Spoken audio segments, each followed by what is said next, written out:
Hello and welcome to 100% maths. तो आज हम करेंगे इस वीडियो में NCERT examples for the chapter number 4 quadratic equations for class 10 for the session 2024-2025। तो पिछले 3 चैप्टर्स के जो एनसीईआरटी एग्जाम्पल्स हैं वो मैं ऑलरेडी अपलोड कर चुकी हूँ। अगर आपने अभी तक चेक नहीं किए हैं तो काइंडली जाकर उसको चेक कर लीजिए। और आज की वीडियो में मैं आपको करवाऊँगी कॉन्सेप्ट्स प्लस एग्जाम्पल्स, तो वीडियो को एंड तक ज़रूर देखिएगा। आइए वीडियो स्टार्ट करते हैं। तो स्टार्ट करते हैं चैप्टर नंबर 4 की एग्जांपल्स के साथ। तो एग्जांपल नंबर 1 है, represent the following situations mathematically. John and Jivanti together have 45 marbles. तो दोनों के पास इकट्ठे कितने मार्बल्स हैं? 45 मार्बल्स हैं। Both of them lost 5 marbles each and product of the number of marbles they now have is 124. We would like to find how many marbles they had to start with. तो सबसे पहले हम मान लेते हैं कि John के पास कितने मार्बल्स हैं? x मार्बल्स हैं। ठीक है, ये इसका क्या है? सोल्यूशन है। Then number of marbles Jivanti had, वो कितने हो जाएंगे? 45 माइनस x, क्योंकि टोटल कितने हैं उनके पास? 45 मार्बल्स हैं। अगर जॉन के पास x हैं तो जीवंती के पास कितने हो जाएंगे? 45 माइनस x हो जाएंगे। अब दोनों के पास जितने मार्बल्स हैं उसमें से 5 मार्बल्स उन दोनों ने लॉस्ट कर दिए। अब अगर जॉन के पास टोटल मार्बल्स x हैं उसमें से उसने 5 लॉस्ट कर दिए तो कितने रह गए? x minus 5। ठीक है, और जीवंती के पास कितने रह गए? उसके पास टोटल मार्बल्स 45 माइनस x हैं और उसमें से भी उसने 5 लॉस्ट कर दिए, तो 45 माइनस x माइनस 5 हो गया, यानी कि 40 माइनस x हो गया। ठीक है, अब इन दोनों का जो प्रोडक्ट है वो कितना गिवन है हमें क्वेश्चन में? वो हमें गिवन है 124। सो हम क्या करेंगे, अब जॉन के पास कितने हैं? x माइनस 5 मार्बल्स और जीवंती के पास कितने हैं? 40 माइनस x मार्बल्स। ये इनका क्या है? प्रोडक्ट है। और प्रोडक्ट हमें कितना गिवन है? हमें 124 गिवन है। प्रोडक्ट मतलब मल्टीप्लिकेशन। अब हमें क्या करना है? सिंपल एक मैथमेटिकली सिचुएशन बनानी है। तो हम क्या करेंगे? हम इनको मल्टीप्लाई करेंगे। सो x को 40 के साथ करेंगे। सबसे पहले 40x आ गया, x को x के साथ करेंगे, x स्क्वायर आ गया, then 200, then plus 5x is equal to 124। अब x स्क्वायर को इधर ही रहने देते हैं, 5x को भी इधर ही रहने देते हैं। 40 और 5 45 हो जाएंगे, तो टोटल करके लिख देते हैं। So 45x minus 200 minus 124 is equal to 0। 124 को भी मैं इधर ले आई। सो हमारे पास आ रहा है माइनस एक्स स्क्वायर 45x, और इसको हम करेंगे ऐड, माइनस माइनस हो गए प्लस, पर साइन माइनस का ही रहेगा, इज इक्वल टू 0। ठीक है, तो अगर हम इसको ठीक से करके लिखें, मतलब सारी को उधर ले जाएं, सारी टर्म्स को, तो एक्स स्क्वायर पॉजिटिव हो जाएगा, 45x नेगेटिव हो जाएगा और 324 पॉजिटिव हो जाएगा, is equal to 0। So x square minus 45x plus 324 equal to 0। तो ये है इस प्रॉब्लम की representation mathematically. Okay, next second part पे चलते हैं। A cottage industry produces a certain number of toys in a day. तो कहता है एक इंडस्ट्री है जो कि एक नंबर ऑफ टॉयज़ बनाती है एक डे में। The cost of production of each toy was found to be 55 minus the number of toys produced in a day. तो यहाँ पर टॉयज़ की बात हो रही है, बट टॉयज़ नहीं पता है हमें। तो सबसे पहले वही हम सपोज कर लेंगे, let the number of toys produced on that day be x। हमने सपोज कर लिया कि नंबर ऑफ टॉयज़ जो वो इंडस्ट्री प्रोड्यूस कर रही है दैट इज़ x। अब cost of production in of each toy that day, वो क्या बोला उसने? 55 minus the number of toys produced in a day, यानी कि 55 माइनस x। ठीक है, on a particular day the total cost of production was ₹750। तो टोटल कॉस्ट ऑफ प्रोडक्शन जो है वो कितनी है? 750। अब टोटल कॉस्ट ऑफ प्रोडक्शन क्या होगा? नंबर ऑफ टॉयज़ जितने प्रोड्यूस किए और जितनी कॉस्ट ऑफ प्रोडक्शन है उसको मल्टीप्लाई कर दिया, और इसका जो प्रोडक्ट है वो हमें कितना गिवन है? वो हमें कितने रुपीज़ में गिवन है? दैट इज़ 750, है ना। So x into 55 minus x equals to ₹750। इसको हम सॉल्व कर लेंगे। 55x minus x square equals to 750। अब आप इधर 0 रहने दीजिए, एक्स स्क्वायर को उधर ले जाइए, 55x को भी उधर ले जाइए, प्लस 750। सो हमारे पास बन गया x square minus 55x plus 750 is equal to 0. ठीक है, so this is the representation of this problem mathematically. तो चलते हैं एग्जाम्पल नंबर 2 पे. हमें इसमें चेक करना है कि whether the given are quadratic equations और नॉट. तो सबसे फर्स्ट पार्ट को पहले चेक करेंगे. तो हम इसका होल स्क्वायर जो है वो ओपन करेंगे, a minus b whole square लगाएंगे, x square plus 4 minus 4x plus 1 is equal to 2x minus 3. अब हम क्या करेंगे, सारी टर्म्स को इधर ले आएंगे, साथ में 4 प्लस 1 क्या हो जाएगा 5 माइनस 4x, ये 2x और 3 को हम इधर ले आए. सो ये बन गया हमारे पास एक्स स्क्वायर माइनस 6x, 5 और 3 8 हो गए, इज़ इक्वल टू 0. अब क्या ये इस फॉर्म की है, a x square plus b x plus c is equal to 0? तो येस. और जिस इक्वेशन में हमारे पास ये एक्स स्क्वायर वाली टर्म होती है वो हमारी क्वाड्रेटिक इक्वेशन होती है. तो yes, it is a quadratic equation. Number 2 part solve करते हैं. एक्स स्क्वायर प्लस एक्स, तो ये वाला सॉल्व कर रही हूँ मैं, plus 8 is equal to x plus 2 into x minus 2, ये हो गया एक्स स्क्वायर माइनस 4. तो आमने सामने एक्स स्क्वायर कट जाएंगे. सो ये मेरे पास बचा एक्स प्लस 8 और इस 4 को मैं इधर ले आई, इज़ इक्वल टू 0. तो x plus 12 is equal to 0. So no, it is not a quadratic equation क्योंकि इसमें एक्स स्क्वायर वाली टर्म ही नहीं है. नेक्स्ट हमारा थर्ड पार्ट सॉल्व करते हैं. 2x square plus 3x is equal to x square plus 1. So x square plus 1 को भी मैं हमारी लेफ्ट हैंड साइड पे ले आती हूँ. ठीक है, 2x square minus x square कितना हो गया, x square plus 3x minus 1 equal to 0. So yes, it is a quadratic equation. Number 4 part हम सॉल्व करेंगे. x प्लस 2 का whole cube. So a plus b का होल क्यूब क्या होता है, a का क्यूब प्लस b का cube. यहाँ पे b क्या है, हमारा 2 है, प्लस 3ab यानी कि 3 into x into 2 into x plus 2. Simple a plus b whole cube का फॉर्मूला लगाया है, एक्स क्यूब माइनस 4. सो हम इसको थोड़ा सा सॉर्ट आउट करेंगे. सो ये हो जाएगा 6x into x plus 2 is equal to x का क्यूब माइनस 4. एक्स का क्यूब सामने सामने से कट गए. सो 8 और ये 4 को मैं इधर ले आती हूँ, plus 6x square plus 12x is equal to 0. तो 6x square plus 12x, 8 plus 4 12 is equal to 0. तो ये क्या क्वाड्रेटिक इक्वेशन है, yes, it is a quadratic equation. तो नेक्स्ट मूव करते हैं एग्जाम्पल नंबर 3 पे. Find the roots of the equation by the factorization method. तो ये हमें क्वाड्रेटिक इक्वेशन गिवन है, हमें इसमें फैक्टराइजेशन मेथड यूज़ करके, फैक्टराइजेशन मेथड का मतलब होता है splitting the middle term. Splitting the middle term को यूज़ करके हमें इसके रूट्स फाइंड आउट करने हैं. अब हमने रूट्स कैसे फाइंड आउट करने हैं, splitting the middle term use करके. मिडल टर्म क्या है हमारी, माइनस 5x. अब इसको हमें ऐसे दो नंबर्स में स्प्लिट करना है, ऐसे दो नंबर्स लेने हैं जिनका मल्टीप्लिकेशन करके क्या बनना चाहिए, ये इसकी कांस्टेंट टर्म है और ये इसका एक्स स्क्वायर का कोफिशिएंट है, जिनकी मल्टीप्लिकेशन करने पे हमें 6 बनना चाहिए और जो प्लस या माइनस करें हम तो बीच वाली टर्म बननी चाहिए यानी कि 5 बनना चाहिए. तो ऐसे दो नंबर्स को ढूंढना है जिनकी मल्टीप्लिकेशन करने पे 6 बने और प्लस या माइनस करके 5 बने. तो हम कैसे दो नंबर्स ले सकते हैं, 2 एंड 3 ले सकते हैं. 2 एंड 3 को मल्टीप्लाई करो तो 6 बन जाएगा और -2 और -3 ले लो तो -5 बन जाएगा. सिंपल था ये. तो हमने बीच वाली टर्म को स्प्लिट किया -2x में, -3x में और +3 इज़ इक्वल टू 0. अब पहली दो टर्म्स ले लो, इसमें से हम कॉमन ले लेंगे 2x, तो बचा क्या अंदर x माइनस 1.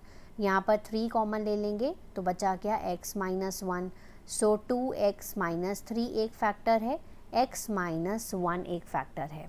ठीक है, so 2x minus 3 is equal to 0. So x is equal to 3/2, x minus 1 is equal to 0, x is equal to 1. तो इस जो क्वाड्रेटिक इक्वेशन के दो रूट्स हैं, one is 3/2 and one is 1. Okay, next example number 4 पे move कर रहे हैं. सेम तरीके से इसको भी करेंगे हमने splitting the middle term use करनी है. अब हमने बीच में क्या चाहिए मुझे, 1x, यही है ना. तो मुझे कुछ ऐसे नंबर्स ढूंढने हैं जिनको मल्टीप्लाई करूँ तो मुझे क्या मिले, 6 इंटू 2 12 मिले, और प्लस या माइनस करूँ तो क्या मिले, 1 मिले। ठीक है, तो ऐसे दो नंबर्स मुझे ढूंढने हैं। तो सिंपल सी बात है, 3 और 4 ले लो। 3 और 4 को मल्टीप्लाई करोगे तो क्या मिल जाएगा, 12 मिल जाएगा। पर 1 कैसे मिलेगा, 1 मुझे तो मिलेगा, मुझे -1 बनाना है। तो -1 तो बनेगा, अगर 3 - 4 करोगे तो -1 बन जाएगा। यानी कि बीच वाली टर्म को मैंने स्प्लिट किया प्लस के 3x में, है ना, प्लस के 3x में और माइनस के 4x में। समझ गए? तो बीच वाली टर्म को इस तरह से मैंने स्प्लिट कर लिया। अब 6x² प्लस 3x में से कॉमन ले लिया 3x, तो अंदर बचा 2x प्लस 1, और इधर से 2 कॉमन ले लिया तो 2x plus 1 is equal to 2। 3x minus 2, 2x plus 1 is equal to 0। So बारी बारी से हम इनको 0 के इक्वेट करेंगे। तो एक फैक्टर आ गया 2/3, यानी कि एक रूट आ गया 2/3, और दूसरा रूट आ गया मेरे पास -1/2। तो ये इस क्वाड्रेटिक इक्वेशन के दो रूट्स हैं। नेक्स्ट एग्जाम्पल नंबर 5 पे मूव कर रही हैं। अब ये हमारे पास है, बीच में रूट वाली टर्म आ गई, बट इसको भी हम वैसे ही सेम तरीके से करेंगे। So 3x² minus 2 √6x plus 2 is equal to 0। इसका एक छोटा सा तरीका है, उसको ज़रूर याद रखिएगा तो ईज़िली हो जाता है। सो अब हमने इसको बीच वाली टर्म को स्प्लिट करना है। सेम तरीके से सोचेंगे, -2 √6x को स्प्लिट करना है। अब ऐसे स्प्लिट करना है, ऐसे दो नंबर्स मुझे चाहिए यहाँ पर, जिनको मल्टीप्लाई करने पे मुझे क्या मिले, 3 इंटू 2 6 मिल जाए, और प्लस या माइनस करने पे मुझे 2 √6 मिल जाए। ठीक है, तो ऐसे दो नंबर्स मुझे यहाँ पर सोचने हैं। और हमेशा जब भी आप रूट वाली टर्म को स्प्लिट कर रहे हैं तो यहाँ पर जो दो टर्म्स आएंगी ना, वो भी रूट वाली ही होंगी। बस इतना याद रखना है आपने हमेशा। ठीक है, नॉर्मल नंबर्स नहीं आएंगे, यहाँ पर भी हम रूट वाली टर्म को स्प्लिट कर रहे हैं, तो यहाँ पर जो दो नंबर्स आएंगे वो भी रूट वाले ही आएंगे। अब रूट वाले कैसे आएंगे, और वो रूट यही वाला होगा, यानी कि जो क्वेश्चन में है, जैसे √6 है तो √6 ही आएगा, √3 है तो √3 आएगा, √2 है तो √2 ही आएगा, यानी कि यहाँ पर √6 ही आएगा साथ में। ठीक है, अब आपको सोचना है कि ये कैसे होगा। अब यहाँ पर मैंने कहा कि ये √6 वाले ही टर्म्स आएंगे, तो √6 मैंने यहाँ पर लिख लिया अपने कन्वीनियंस के लिए। अब मैं उसको अगर मल्टीप्लाई करूँ तो मुझे 6 मिलना चाहिए। अब अगर मैं √6 को √6 के साथ मल्टीप्लाई करती हूँ तो 6 तो मुझे मिल जाएगा ना। √6 इंटू √6, रूट कैंसिल हो गया तो 6 बचा मेरे पास। अब 2√6 कैसे बनेगा, 2√6 कैसे बनेगा, अगर यहाँ पर भी 1 होता है, यहाँ पर भी 1 होता है, अगर मैं इन दोनों को प्लस कर दूँ तो मुझे क्या मिल जाएगा, 2√6 बन जाएगा ना। पर मुझे यहाँ पर माइनस का 2√6 चाहिए, माइनस का 2√6 चाहिए, तो मैं दोनों को माइनस में ही ले लेती हूँ। सो यानी कि -√6 यहाँ पर भी -2√6 बन जाएगा। तो मैंने इसको कैसे स्प्लिट कर दिया, -√6x -√6x। समझ गए? तो इस तरह से हमें इसको स्प्लिट करना है। तो बीच वाली टर्म को मैंने स्प्लिट किया, -√6x -√6x plus 2 is equal to 0। ये हो गया पहला स्टेप इसका। अब बात आती है कि हम इसमें कॉमन कैसे लेंगे। अब कॉमन भी तो सेम आना चाहिए। अब क्या करेंगे, ये जो पहला x² के साथ वाली जो टर्म लगी है, इसको हमने इस तरह से लिख लेना है, क्योंकि 3 को हम √3 इंटू √3 लिख सकते हैं, कोई प्रॉब्लम नहीं है। x², इसको हम कैसे लिख सकते हैं, √3 इंटू √2 लिख सकते हैं। इसको भी हम ऐसे लिख लेते हैं, √3 इंटू √2x। और इसको हम कैसे लिख सकते हैं, √2 इंटू √2। मतलब सारी जितनी भी टर्म्स थी उनको हमने रूट वाली में कन्वर्ट कर लिया। अब कॉमन लेना आसान है। अब कॉमन लो, √3x कॉमन ले लिया। ठीक है, तो अंदर क्या बचा मेरे पास, √3x बचेगा और यहाँ पर √2 बचेगा। ठीक है, अब इन दोनों टर्म्स में से अगर मैं कुछ कॉमन ले लूँ तो वो बचेगा, √2 कॉमन आ जाएगा, √3x बचेगा और √2 बचेगा इज इक्वल टू 0। तो कॉमन देखो सेम आ गया। कॉमन हमेशा मेरा सेम आना चाहिए। सो एक फैक्टर बना √3x - √2 और एक फैक्टर बना √3x - √2। बेसिकली सेम ही है ये दोनों, सो हम इनको बारी बारी से 0 के इक्वेट करेंगे। सो ये आ गया x इज़ इक्वल टू √2/√3, ठीक है, या फिर हम इसको सिंपल लिख सकते हैं, सिंपल एक ही रूट में √2/3, ठीक है। अगर दूसरे को सॉल्व करेंगे तो वो भी यही आ जाएगा क्योंकि दोनों सेम ही हैं। तो x is equals to 2 factors हैं इसके और वो भी सेम, राइट। तो इस तरह से ये रूट्स वाले क्वेश्चंस को हमें सॉल्व करना है, ये सिर्फ प्रैक्टिस से ही आपको आ सकेंगे। सो नेक्स्ट मूव करते एग्जाम्पल नंबर 6 में, find the dimensions of the prayer hall discussed in section 4.1। तो सेक्शन 4.1 में आपकी एनसीईआरटी बुक में जो बना हुआ था वो मैंने यहाँ पर बना दिया है। आपको ये रेक्टेंगल शेप का दिख रहा होगा, तो ये इसकी क्या है, लेंथ है, और ये इसकी क्या है, ब्रेड्थ है, और ये जो गिवन है बीच में ये इसका क्या है, एरिया है। अब हमें अच्छे से पता है कि एरिया ऑफ रेक्टेंगल क्या होता है, लेंथ मल्टीप्लाई बाय ब्रेड्थ होता है। सो एरिया कितना है, 300 है, लेंथ कितनी है, 2x + 1 है, और ब्रेड्थ कितनी है, x है। सो हम इसको सॉल्व कर लेते हैं और हमें यहाँ से एक क्वाड्रेटिक इक्वेशन मिल जाएगी, फिर हम उसको सॉल्व कर लेंगे और फिर x और हमारी लेंथ और ब्रेड्थ की वैल्यू आ जाएगी, है ना। तो हमारी डायमेंशंस जो हैं वो प्रेयर हॉल की पता लग जाएंगी। सो यहाँ पर 2x² + x और ये 300 को मैं इस साइड लेके इज़ इक्वल टू 0। तो ये मेरी क्वाड्रेटिक इक्वेशन बन गई। अब हमने इसको फैक्टराइजेशन मेथड से करना है, सो हमें +1x को स्प्लिट करना है। +1x को स्प्लिट करने पे हमारे अगर हम मल्टीप्लाई करें तो 300 × 2 कितना बनना चाहिए, 600 बनना चाहिए मल्टीप्लाई करने पे। तो ऐसे दो नंबर्स चाहिए जिनको मल्टीप्लाई करने पे 600 मिले और प्लस या माइनस करके मुझे वहाँ पर 1 मिले। तो ऐसे हमें दो नंबर्स ढूंढने हैं। सो ये दो नंबर्स हैं हमारे पास 24 और 25, है ना। 24 और 25 को मल्टीप्लाई करो, सो वी विल गेट 600, और अगर हमें +1x चाहिए तो +25 का लेंगे, -24 लेंगे। सो हमने बेसिकली इसको स्प्लिट किया, -24x + 25x - 300 is equal to 0, ठीक है। अब आप सोच रहे होंगे कि 24, 25 मेरे माइंड में कैसे आया, तो आप ना 600 का एलसीएम ले सकते हैं या पॉसिबल फैक्टर्स ले सकते हैं कि 600 कैसे कैसे बन सकता है, ठीक है। तो वहाँ से आपको पता लग जाएगा। सो पहली दो टर्म्स में से हम कॉमन ले लेंगे, x - 12, सो 25 कॉमन ले लिया, सो ये अंदर आ गया x - 12। सो 2x + 25 एक फैक्टर बन गया, एक फैक्टर बन गया x - 12।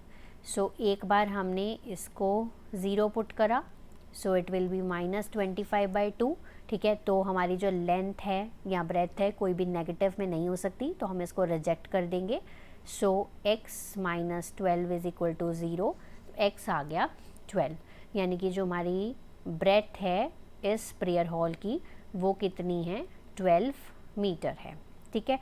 और अब हमें लेंथ फाइंड आउट करनी है। So length is equal to 2x + 1 है, 2 × 12 + 1 यानी कि 25 मीटर। सो लेंथ है 25 मीटर, ब्रेथ है हमारी 12 मीटर, ओके। नेक्स्ट मूव करते हैं हम अपने एग्जाम्पल नंबर 7 पे। Find the discriminant of the quadratic equation. तो हमें इसका डिस्क्रिमिनेंट जो है वो फाइंड आउट करना है। सबसे पहले जब भी हमें डिस्क्रिमिनेंट फाइंड आउट करना होता है तो हम a b c की वैल्यूज़ निकालते हैं। सो a की वैल्यू 2 हो गई, b की वैल्यू -4 हो गई, c की वैल्यू 3 हो गई। सो डिस्क्रिमिनेंट का फॉर्मूला होता है b² - 4ac। सो -4² 4 × 2 × 3, 16 - 4 2 8 3 24, ये आ गया -8। और -8 क्या होता है, negative, so less than 0। So basically इस क्वाड्रेटिक इक्वेशन के कोई भी रियल रूट्स नहीं हैं। तो उसने बोला ही था नेचर ऑफ उसकी रूट्स की डिस्कस करो, तो जब भी नेगेटिव आए डिस्क्रिमिनेंट तो उसकी कोई भी रियल रूट्स नहीं हैं। सो नेक्स्ट मूव करते हैं अपने एग्जाम्पल नंबर 8 पे। A pole has to be erected at a point on the boundary of a circular park of the diameter 13 metres. तो डायमीटर कितना गिवन है, 13 मीटर्स है। In such a way that the difference of its distance from the two diametrically opposite fixed gates A and B on the boundary is 7 meters. Is it possible to do so? If yes, at what distance from the 2 gates should the pole be erected. तो यहाँ पर 2 gets की बात हो रही है और एक पोल की बात हो रही है। पहले तो ये बात क्लियर कर लेते हैं। और सर्कुलर पार्क है, सर्कुलर पार्क है तो मतलब सर्कल बनेगा, ठीक है। और उसका जो डायामीटर है वो हमें गिवन है 13 मीटर्स है। पहले ये बात होगी। अब यहाँ पर 2 गेट्स की बात हो रही थी और वो भी फिक्स्ड गेट्स। तो हम मान लेते हैं कि ये ए गेट है, ये हमारा बी गेट है, ठीक है। तो हम इसको इस तरह से सेंटर में ड्रॉ करेंगे और उसका डायामीटर हमें ऑलरेडी गिवन है, दैट इज़ 13 मीटर, है ना। तो ए जो है वो भी फिक्स्ड है और बी भी फिक्स्ड है। और पोल हमें इरेक्ट करना है, तो पोल हम लेट अस से पी पोल है, ठीक है, इस तरह से इरेक्ट करना है। हम इसको क्या करते हैं, बी और पी को भी ज्वाइन कर देते हैं, ए और पी को भी यहाँ पर ज्वाइन कर देते हैं। पहले तो ये बन गई हमारी डायग्राम, ठीक है। और हम मान लेते हैं कि पोल पी का जो डिस्टेंस बी से है वो कितना है, एक्स है, ठीक है, एक्स है।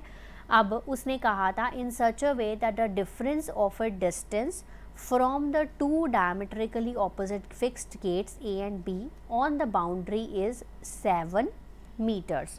यानी कि difference of the distance of the pole from the 2 gates, यानी कि A P minus B P, क्या बोल रही हूँ मैं, A P minus B P या फिर बी पी माइनस ए पी, एक ही बात है, वो कितनी है, 7 मीटर है, ठीक है। मैं यहाँ पर ये भी लिख लेती हूँ कि बी पी माइनस ए पी भी हम 7 मीटर लिख सकते हैं, ठीक है ना। और लिख लेती हूँ यहाँ पर, वो आपकी मर्ज़ी है। सो यहाँ पर ए पी क्या हो जाएगा, ए पी हो जाएगा, अब बी पी को हमने एक्स मान लिया था, सो एक्स ए पी क्या हो जाएगा, एक्स प्लस 7, ठीक है। तो यहाँ पर देखो सारी चीज़ें निकल आई हमारे पास। अब हमारे पास बी पी भी है और ये हमारा 90 डिग्री पे है, ए पी आ गया एक्स प्लस 7 और ए बी क्या है हमारा 13 मीटर, है ना। और हमें अच्छे से पता है कि एंगल ए पी बी जो है वो कितना है, 90 डिग्री है। पाइथागोरस थ्योरम लग सकती है, वो क्या होएगी, a b square is equal to a p square plus b p square. A b square क्या है, 13 का स्क्वायर, ए पी स्क्वायर क्या है, एक्स प्लस 7 का whole square, b p square क्या है, एक्स का स्क्वायर। सॉल्व करते हैं, 169 x square plus 49 plus 14 x plus x square. तो ये हो गया 2x स्क्वायर प्लस 49, 169 को भी इधर ले आती हूँ, 14x और इज़ इक्वल टू 0 कर लिया। सो 2x स्क्वायर प्लस 14x, 169 में से हमारे पास 49 गए तो ये बचेंगे मेरे पास 120 इज़ इक्वल टू 0। अब पूरी इक्वेशन को मैं 2 से डिवाइड कर रही हूँ, तो x square plus 7x minus 60 is equal to 0। ये थोड़ा छोटा करने के लिए हमने इसको किया है, ठीक है। अब हमें इसके क्या करने हैं, फैक्टर्स फाइंड आउट करने हैं। आप चाहे तो डिस्क्रिमिनेंट मेथड से कर सकते हैं, आप चाहे तो सिंपल आप splitting the middle term use करके भी कर सकते हैं। तो यहाँ पर हमें डिस्क्रिमिनेंट मेथड लगा लेती हूँ। सो डिस्क्रिमिनेंट आ जाएगा मेरे पास बी स्क्वायर माइनस 4ac, तो वो क्या हो जाता है 49 माइनस 4 इंटू 1 इंटू 60 माइनस 60। सो यहाँ पर हो गया 49 प्लस 4 इंटू 60, ये हो गया 240। सो 240 प्लस 49 289 हो गया। अब डिस्क्रिमिनेंट का formula minus b plus minus root of d divided by 2a। So यहाँ पर पुट करो values, minus 7 plus minus root of 289 divided by 2 into 1। So this is equal to, ये होता है 17 का डिवाइडेड बाई 2। तो एक बार प्लस कर देंगे और एक बार माइनस कर देंगे, ये 2 फैक्टर्स बन गए। सो ये मेरे पास आ गया -7 प्लस 17 यानी कि 10/2, ठीक है। तो 10/2 सीधा ही मैं लिख देती हूँ यहाँ पर, ये हो गया 5 और -7 माइनस 17 -24 -24 डिवाइडेड बाई 2 -12। तो -12 इग्नोर कर देंगे हम, ठीक है, क्रॉस कर देंगे। सो हमारे पास x की a की वैल्यू आ रही है, दैट इज़ 5 मीटर, है ना। तो यहाँ पर bp जो है वो कितना आ जाएगा, 5 मीटर हो जाएगा और AP जो हो जाएगा 5 प्लस 7 कितना हो गया, 12 मीटर हो गया। तो ये हमारा इस क्वेश्चन का रिक्वायर्ड आंसर है। लास्ट एग्जाम्पल पे मूव करते हैं, एग्जाम्पल नंबर 9 पे। Find the discriminant of the equation. So discriminant find out करना है, तो सबसे पहले हम ABC की वैल्यूज़ निकालेंगे। A की वैल्यू 3 है, B की वैल्यू 2 है, -2 एंड c की वैल्यू 1/3 है। सो डिस्क्रिमिनेंट निकाल लेते हैं, b² माइनस 4ac -2 का होल स्क्वायर -4 × 3 × 1/3, 3 कैंसिल, 4 - 4 = 0। तो डिस्क्रिमिनेंट जब ज़ीरो होता है तो क्या आते हैं, इक्वल रूट्स होते हैं। हमेशा याद रखना, जब भी डिस्क्रिमिनेंट ज़ीरो है तो उसके इक्वल रूट्स आएंगे, ठीक है। तो उसने बोला था ना, hence find the nature of its roots, तो इक्वल रूट्स होंगे और रियल और इक्वल, फाइंड देम। तो हमें इसका फाइंड आउट करने हैं। सो x = -b ± √d / 2a, ये फॉर्मूला आ गया। -2 ± √0 / 2 × 3, माइनस माइनस प्लस हो गए 2, √0 लिखने की ज़रूरत नहीं है, ठीक है। तो एक बार हमने प्लस कर दिया 2 + 0 / 6 और दूसरी बार माइनस कर दिया 2 / 6 1/3, 2 / 6 1/3। तो हमेशा इक्वल रूट्स आएंगे। सो 1/3 1/3 इसके क्या हैं, दोनों रूट्स हैं। So I hope the concepts and examples are clear. Next video मिलती हुई नेक्स्ट चैप्टर के साथ, तब तक आप इसको प्रैक्टिस करिए, रिवाइज करिए। Have a nice day to all of you.